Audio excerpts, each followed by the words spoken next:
In this video, I'm going to be talking to you about how you can get a digital marketing job with no experience. I've done it myself. I got a degree in science and I had no formal training or experience or credentials.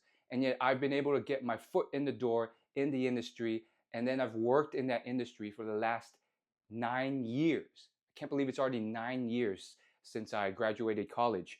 Anyhow, I'm going to break that down for you so that you can do the same in this world where everything's becoming more digital. So these jobs are just becoming more and more common. So let's just get right to it. Here's my first tip for you. The biggest step is the hardest. There's that paradox here with how a lot of these job postings say I need at least zero to I need like at least 1 year of experience, and yet all these college grads, all these people who are coming from different jobs, they don't have that 1 year experience. So how do you bridge that gap? Well, I'm telling you, once you bridge that first gap, it gets a lot easier to get jobs. So just realize, have the mentality that I'm going to do the hard thing first, and then once I get the ball rolling, it will get easier to get jobs once I get that first 1 or 2 years of experience under my belt. Now, why do companies do this? Well, they have that talent, they have that pickiness available because they just have so much supply of talent. But you can really break through the noise and get your foot in the door. That's what I did, and it was really tough, to be honest. I'm not going to sugarcoat it. And I would say what I ended up doing was I applied for jobs for about a year and a half. And while I was working another job in a separate industry, I was actually working as a country club server. And during that time, I was just applying to jobs on the side. It was a really dark and tough time for me, but I knew digital marketing was where I wanted to be. And so I gave myself this, patience as much as I could. There were times I got very impatient and very frustrated, but I just kept applying to these jobs. And in the meantime, I was building my resume and my skill set on the side. Now, there's various ways of doing this without having to actually get a job with experience. I've mentioned these in various other videos, so check those out. But some of the things I did is I got internships. I did free work for other businesses. I took courses on Udemy, Coursera. I built my own blog and website. And through that, I started to build pages. I learned SEO. I optimized the site. I brought traffic to the site.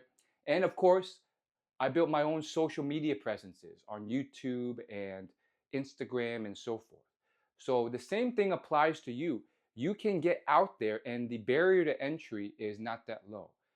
That's the next big mindset tip I want to give you, which is that formal training through like a 4 year degree in college really isn't necessary and often doesn't teach the right things, anyways. A lot of these marketing degrees are still catching up to how fast the industry is changing. They don't really have Google Ads courses or Google Ads or Facebook Ads professors in school. And so, yes, they are catching up and they're changing their curriculum.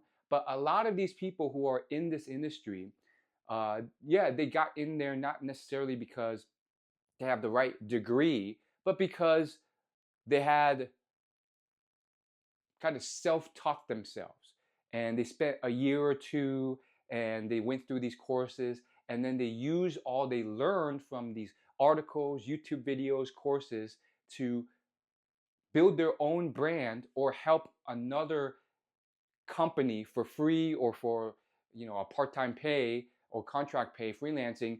And then they built their portfolio that way, and then through those things, you're able to then show on your resume, on your portfolio, when you apply, that you don't just know the theoretical concepts, you know how to actually do it. And so what they really care about is not necessarily that you have 1 or 2 years of experience, but that you have the right potential to learn these skills. And by proving yourself already with some of your own projects or some freelance projects, you can really get the ball rolling and to show some actual results. I like to show this with numbers because numbers is a very compelling way to convince job uh, hiring managers that you actually are legit. Because there's a lot of people you're competing with where they don't have any experience, or they just have very little experience, and all their work is theoretical. So then the manager, you got to think through their eyes. They're thinking, wow, this guy, I'm going to have to train him or her, and then they may still not even know how to do it. So I'm going to waste all this time and money training them, and then some of them, they just don't get it, and then I have to let them go. But if you actually show real results, like I built my TikTok account from 0 to 30,000 followers. Dude, that's all you need. And the numbers are somewhat arbitrary. You don't need big numbers. I've heard people who've gotten these jobs because they built it to 2,500 followers from 0, which is a much less audacious feat than 30,000. Or I brought this local roofing company's website from 1,000 visits per month to 3,000 visits per month. It's really, you don't need big numbers, but if you can just identify and show that you know these principles enough, it can really help. And because I was able to self-teach myself a lot of these concepts through all these free resources online. Dude, there's a lot of these gurus, they give out their whole course and everything for free. If you want to learn conversion rate optimization, conversionexcel.com has like hundreds of articles. If you want to learn SEO, backlinko.com has hundreds of articles. Pay-per-click, Search Engine Land. There's so many websites out there, marketingland.com. All these websites, they literally teach you everything. They hold nothing back. And some of these agency websites have their own free public-facing course directory. And so when you learn all these things, you have that knowledge. And that was another way I think I impressed them during the job interview. I remember I was applying, and then finally I hit my stride with this company that gave me a job offer. And I remember distinctly during the hiring phase, I had to do these like exercises in real time with these different staff members that literally brought me in. And then for the next 30 minutes, each of them were like, had a different specialty, and then they quizzed me. And I remember getting quizzed on Google Ads and conversion rate optimization and how to optimize this landing page. And I was so grateful to get hired because I was this nobody who had no experience in this field, but I was able to impress them, and I could notice visibly there how impressed they were because I had a real passion for this stuff, and I learned all these principles myself. So when they asked me about how I would optimize this landing page, I had solid answers. And you don't have to be perfectly right. You don't have to have all the job title skill sets on the job posting. You just have to have enough of them. And this number can range. Maybe it's 35%, maybe it's 61%, maybe it's 72%, depending on the company. But if you have the ability to show that you have a good amount of them, and then the ability to demonstrate you're a fast learner and can learn the rest, they're more than willing to train you on the job to fill in the rest of the gap.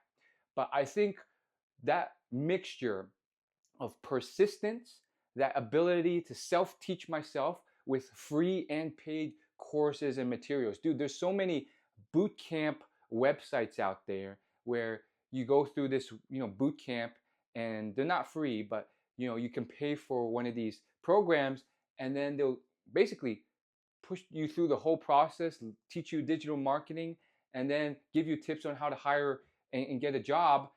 All these things are readily available. So having the skill sets and then showing the numbers on my resume and then demonstrating that in person, all these things together really lead to the success that you're looking for.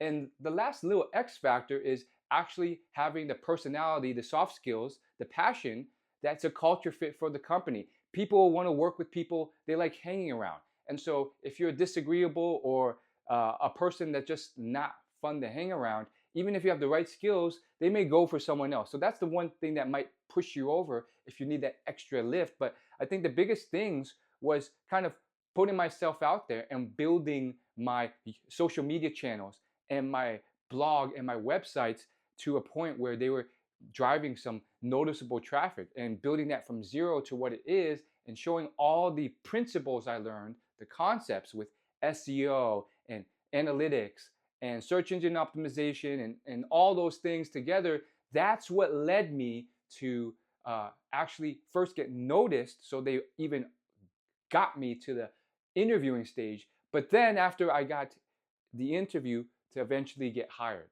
So don't give up, guys. I know how difficult it is out there. I literally tried for a year and a half after college because I didn't want to go down the science degree path. And despite all that, I was successful. I got my foot in the door, and I'm telling you, it's not going to always be easy, but it was easier once you've got your first marketing job and you get the first 1 or 2 years of experience. So thanks for watching. Like and subscribe. Enjoy my free email newsletter for exclusive free coaching sessions and a bunch of other goodies and insider tips I share nowhere else. Link is down below. Thanks for watching. Check out my other videos on my channel.